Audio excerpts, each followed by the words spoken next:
Assalamualaikum warahmatullahi wabarakatuh. Kenalkan, nama saya Rismania Aprilia Feruza. Saya dari kelas 8A. Di sini saya akan menjelaskan bab 1 tentang karya fiksi. Selamat menyaksikan.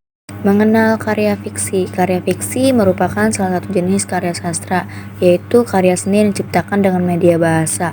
Karya fiksi diciptakan berdasarkan khayalan atau imajinasi penulisnya. Kisah yang diceritakan dalam karya fiksi merupakan rekaan saja. Nah, selanjutnya kita akan memahami tentang ciri-ciri karya fiksi.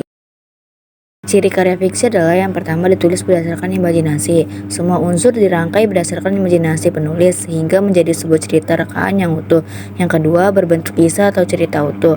Karya fiksi biasanya menceritakan sebuah jalinan kisah yang ada di dalamnya terdapat konflik.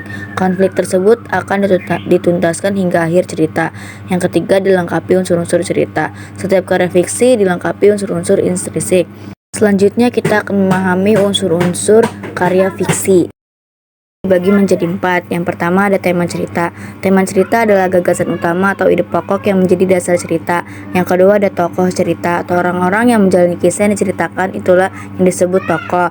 Sedangkan penokohan adalah perannya. Yang ketiga latar cerita. Latar cerita merupakan latar belakang kejadian dalam cerita. Latar terdiri atas waktu, tempat, dan suasana. Yang keempat alur cerita atau jalannya cerita.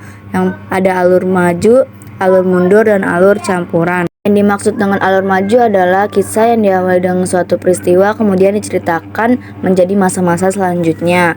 Sedangkan kalau alur mundur adalah kisah yang diawali dengan keadaan masa kini kemudian dikisahkan kejadian masa lalu.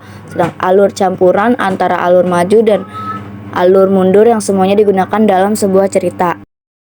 Sekian yang dapat saya sampaikan, semoga bermanfaat untuk kalian semua.